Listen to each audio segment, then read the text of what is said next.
All right, everybody. Terrence Popp here with another episode of Live from the Lair. And today I'm going to be responding to some emails that I've received over the years in regards to leadership. Now, I've touched on this in a couple videos in the past. But I got one from an individual, I want to say about 18 months ago. And he was just finishing OCS.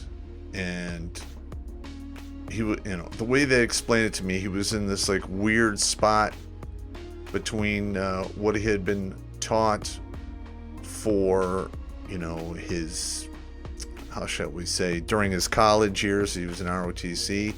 They literally had one set of qualities to be a good leader.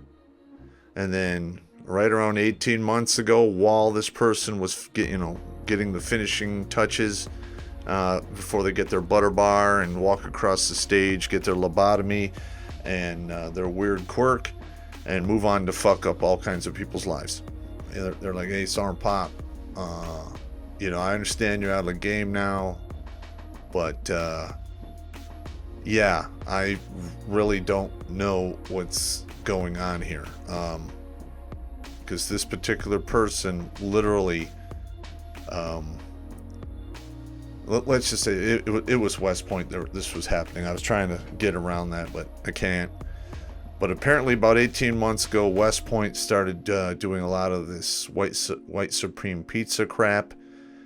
And quite literally 2/3 of the qualities that make a good leader via the old style of leadership are now white supreme pizza, and it's causing all kinds of problems. And my heart goes out to this lieutenant. I'm sure he got his butter bar. He might even be looking at his first lieutenant here shortly, because the military is so short on people. But this is going to be a big problem.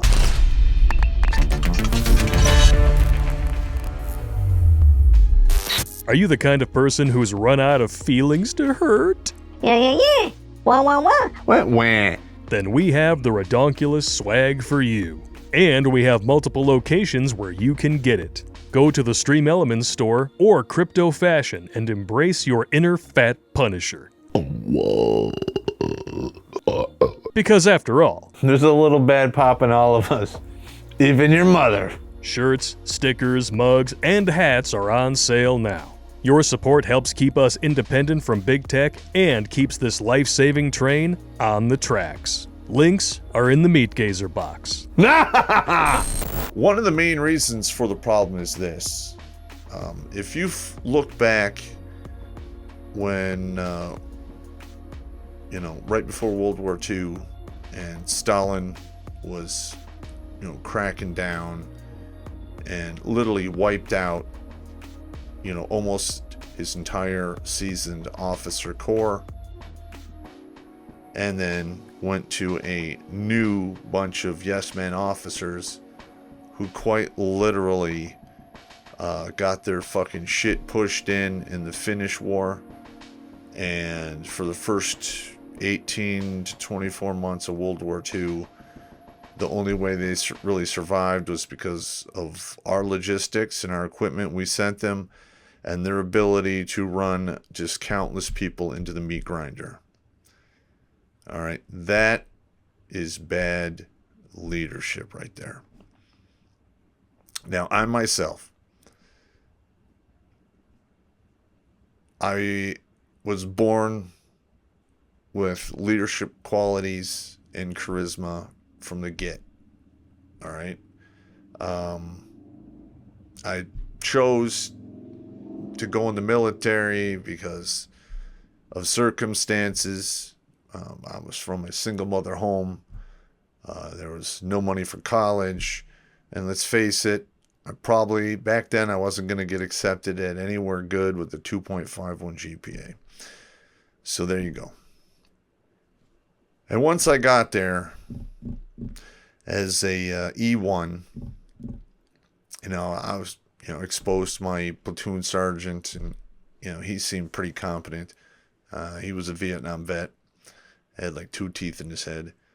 But we went through probably, what was it, 2 lieutenants, one before I went to Egypt and one, a brand new one that we got just as we shipped over to Sinai, Egypt for the MFO mission. And I mean, these guys were right out of college and OCS. One was from West Point, and they were fucked up. I mean, and one of the reasons that they were fucked up is there was 9th Infantry Division, and back then the enlisted and the officers did not like each other. So, you know, my platoon sergeant showed up, did what he's supposed to do, but he did not mentor his lieutenant. Basically, he was like, fuck that guy, you know, and a lot of it had to do with some bad blood that he had to deal with when he was lower enlisted during Vietnam. And they would get these, you know, greenhorn fucking lieutenants would just get people killed and maimed and fucking destroy equipment. They didn't know what the fuck they were doing. And you can see it. I mean, he literally didn't want anything to do with this lieutenant. So from early on, I'm like, okay, if I ever wind up being that guy, being a platoon sergeant, whatever, I'm not going to do that. Because quite frankly, that's probably one of the reasons why we have just huge walking clusterfucks like General Milley. Like, when he first showed up, probably out of West Point, his platoon sergeant probably said, fuck you, and he had to basically learn shit on his own from the officer side, which is not how the world works. Okay, so, I don't know. What I'm trying to say here, and this is a complicated subject, is one of the greatest qualities that you have to be an effective leader is you got to be brave. All right? And what I'm saying about, I'm not talking about, you know, walking into the hail of gunfire or walking through mortar storms or something like that. All right, that, of course, you know, bravery in you know, direct action, you know, missions, or, you know, on the battlefield. All right, that it's basically an unspoken rule that you need to have that when you're a leader. And you have to lead from the front and by example. Now, while I was in the service, in 33 years, I saw maybe 6 officers who did that, who did both of those things. Most of them would do at least one, you know, lead from the front, or they would just lead by example, but very few of them did both. And you could tell. I mean, we'd have officers show up who led from the front and by example, and we loved those guys. We would do anything to make sure that officer succeeded. All right. Now, another thing that made these officers, you know, liked by their men was they genuinely cared about how their men were. All right. I'm not talking about like, hey, do they have all their shots? And do they have fucking, their profiles? Does everyone have glasses? I mean, a veterinarian can do that. And you could tell when you have leadership that's treating you just like, you know, a walking bag of meat. We don't like that. Okay. Like, for instance, it's fucking 21 degrees. The wind is whipping across the tundra in Yakima Firing Center. And, you know, my first lieutenant was out there with us, freezing his goddamn balls off. Yeah, he could have went and got into the tent or vehicle with all the other fucking shitbag officers, but he didn't. All right. we as the enlisted guys, we notice things like that. All right, it's very important. And another one that will really goes a long way is you have to be willing to go to the wire for your men. All right, the military is full of train wreck stories about guys getting railroaded or fucked with, and their chain of command just doesn't do shit and just lets it happen. All right, and I mean, there's a huge loss of experience, training, what have you, and probably some equipment from situations like that. Now, and I've used the threat of, missing equipment to try to, steer officers into the right path.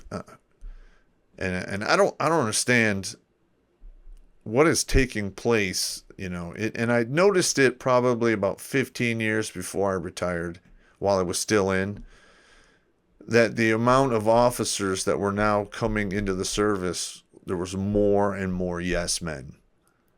All right. Yes men get people fucking killed. All right.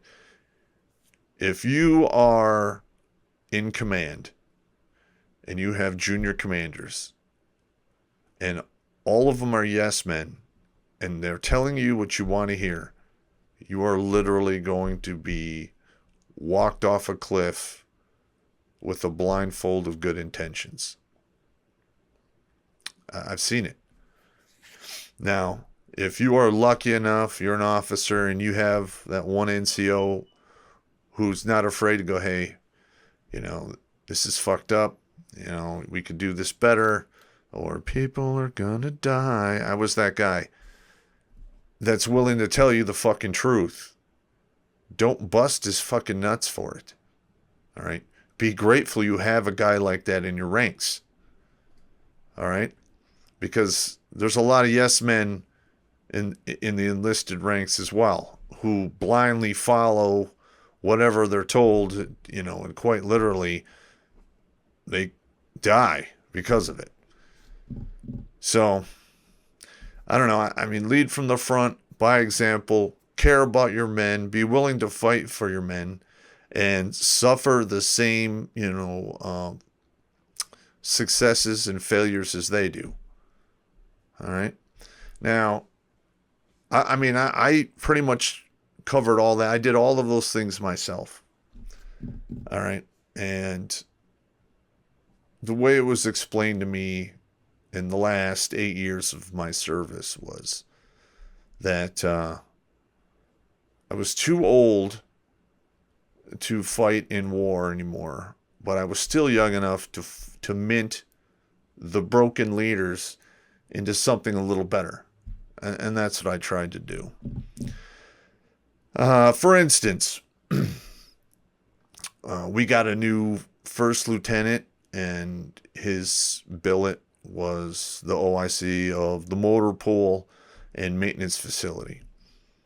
He signed for about $1.7 million worth of tools and probably $6-7 million in vehicles and hardware. And, he was a first lieutenant. We knew he was only going to be there maybe 2 years, because the Army is so short on officers. Quite literally, they're supposed to be there for 24 months. They usually cut it short so they can get someone else in there and move that guy to bigger, better things. But this guy was a raging asshole, looked down on everyone, was an arrogant fuckhead, quite literally was capable of setting his own death trap with virtually all of the deadly sins minus sloth. And, he would keep us there an hour, 2 hours after, close of business, moving vehicles around by 2 and 3 inches. So when he stood at the end of the line, they all looked fucking dress, and there was no fucking movement. After about the third time that this happened, and He was going on and on. He needed to do this for an inspection. Well, the battalion commander showed up, literally got out of his vehicle, walked through the motor pool to the back door of the building. That was the last time he went through the motor pool. All right. So after the battalion commander left, he continued these charades, and people were getting, they had enough. I mean, quite literally, I had probably 7 or 8 E4s who were, ready to unleash the E4 mafia on this motherfucker. So I had to warn this officer because the E4 mafia is the goddamn E4 mafia, and they do what they do. Yeah, you can bust their nuts, but if you're a real asshole, it's not going to matter. They're going to fuck you up anyway. And I told this officer, I said, look here, sir. We know you're only here for 24 months. In fact, 21 months. You've already been here 3 months. And the entire staff is sick of your horse shit. All right? You want to be a perfectionist? Got it. You want to crack the whip? Great. You want to set the example? Do it. But you gotta fucking stop being such an asshole. Because when you leave here in 21 months or less, you're signed for almost $9 million worth of vehicles and equipment. All right? And you have to clear your hand receipt, or you're going to fucking buy that shit. And as an officer, that's a hefty bill. And the people who will help you find all of those lost and misplaced items are the people you're alienating right now.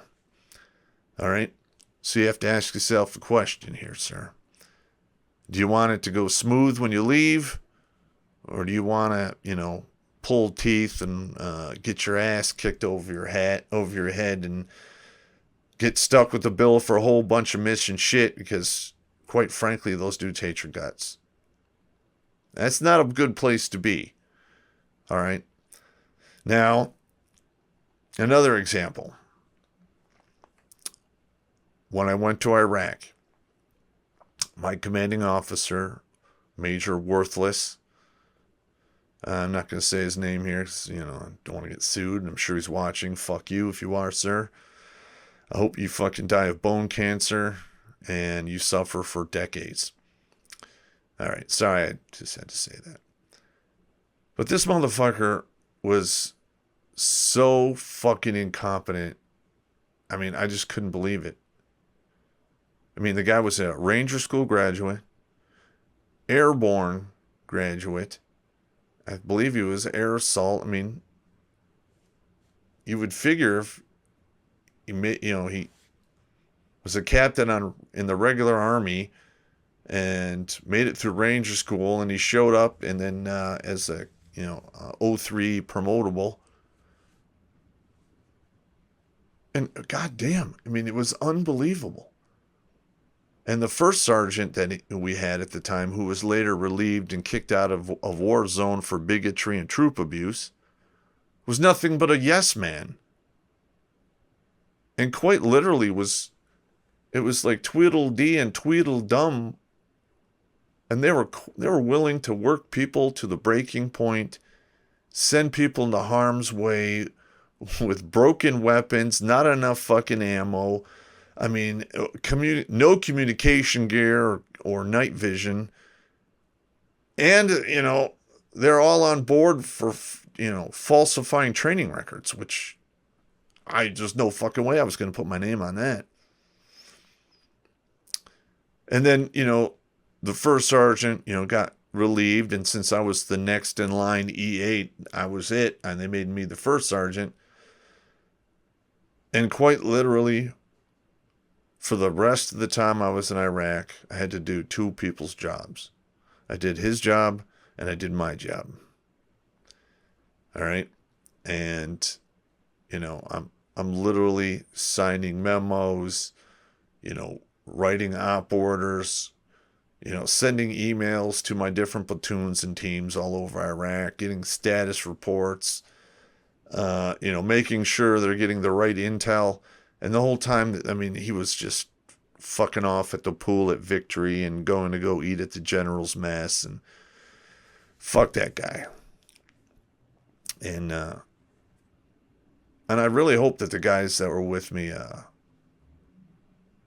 appreciated that, because when I came back from Iraq, the combination of all that stress and horse shit turned my hair white, because this shit's dyed. I'll take the homo suspicion point. God, I don't care. I'm not ready for gray hair. But what I'm trying to say here is this. The Army will call you a leader. They'll give you all kinds of pieces of paper that you can hang on your wall that will tell you you're a leader. But the proof is in the pudding.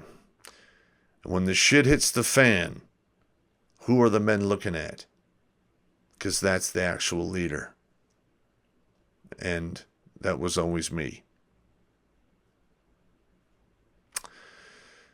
I don't know. I'm really worried about the state of our military, because quite frankly, from what I've seen and heard, it's being converted into a useless, hollow institution packed with yes men. It's a recipe for disaster. It's going to get a lot of people killed. And the word is out because people are not enlisting anymore. Not in the numbers they need to have maintain and keep a volunteer army. And without that, what happens next? The draft. Listen, I've read the orders. I've seen how this shit works out. If they don't have enough people, they will start drafting people. And it's just going to get worse from there. Now we have standards being lowered to the point of fecklessness. Ranger school basically allowed the women that graduated to graduate by bending the rules for them to succeed. Because I can guarantee you, if there was only one standard in that Ranger school, hell, infantry school, Marine infantry school, Green Beret school, if they had one standard and they stuck to it, none of those ladies would have made it. I'm sorry. The thing that turned me south on that whole thing was the 38-year-old single mother female who made it through Ranger school. What a fucking clusterfuck was that. Whew. So what I'm trying to say here is this, especially to that officer who wrote me that email. Keep your head down. Don't play office politics. Lead from the front and by example and take care of your men and fucking mean it. Don't just go through the motions, because we know when we have leaders that are like, just going through the motions. You got to care about your men. All right. You got to be willing to fight the good fight for them. And if need be, fall on your fucking sword. All right. One of the main reasons I retired as a first sergeant and not a sergeant major is because of the craziness that took place in Iraq. I had no choice but to, kick off a firestorm all the way up to the Department of Defense. My name got put on the list. Sergeant Major of the Army, Preston, basically said, you're never going to get promoted again, and was very gruff with me and a couple of fuck yous and you don't know what you're talking about. And if I ever see that dude, I'm probably going to slap him in his face and challenge him to mutual combat. Fuck that guy. Anyway, just giving you a quick shout out here in regards to leadership and some leadership qualities that I think are important, that most of the leaders I came across did not have. And not only did they not have it, they didn't care.